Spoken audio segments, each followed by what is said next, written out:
আসসালামু আলাইকুম। উনি আমার ওয়াইফ, আর উনি হচ্ছে ওয়াইফের ছোটো বোন মুসাম্মদ তাহিয়া, যার সমস্যা হাড়ের মধ্যে ছিদ্র।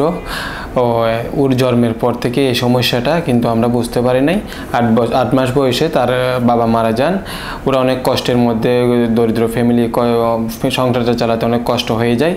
ওর জন্মের পর থেকে 8 মাস পর থেকে জ্বর, কাশি, সর্দি এগুলো সবসময় লেগে থাকতো। পরে আমরা পল্লী চিকিৎসার মাধ্যমে দেখাতাম, ভালো হতো, আবার সমস্যাটা দেখা যেত। তারপর আমরা 11 বছর বয়সে এসে দেখতে পারি যে ওর পেটে ব্যথা করতেছে, বুকের সমস্যা, বমি করতেছে। তারপর আমরা যখন ডাক্তারের কাছে যাই, ডাক্তার আমাদেরকে একটা ইকো পরীক্ষা দেয়। পরীক্ষাটা দেওয়ার পরে আমরা জানতে পারি যে ওর হাড়ের মধ্যে একটা বড় ছিদ্র হয়ে গেছে। পরবর্তীতে আমরা এটা নিয়ে অনেক দুশ্চিন্তা ছিলাম, এত ব্যয়বহুল, আমরা এই চিকিৎসাটা কীভাবে করাবো। তারপরে আমরা জানতে পারি চট্টগ্রাম এভার কেয়ার হসপিটালের মধ্যে ডাক্তার তাহেরা নাসরিন ফ্রিতে ছোটো বাচ্চাদেরকে ডিভাইস দিচ্ছে।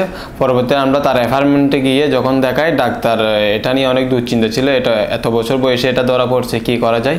পরবর্তীতে উনি আমাদেরকে এখানে দেখাতে নিয়ে আসছে এই ডিভাইসটা বসানোর জন্য। আলহামদুলিল্লাহ আমরা কালকে এই ডিভাইসটা উনি সাকসেসভাবে বসাই দিয়েছেন। আজকে আমরা রুগী ভালো হয়ে গেছে, আমরা আজকে রুগীকে নিয়ে চলে যাবেন। কিন্তু ডিভাইসটা কিন্তু উনি সম্পূর্ণ ফ্রিতে দিচ্ছেন। যারা গরিব, যাদের অর্থ অনটন সমস্যা, তাদের সেবার জন্য তিনি এটা করে থাকেন। যাদের এই সমস্যাটা হাড়ের মধ্যে ছিদ্র, ডিভাইস বসাতে পারতেছে না টাকার জন্য, তারা অবশ্যই তাহেরা ম্যামের সাথে যোগাযোগ করে এটা করতে পারবেন।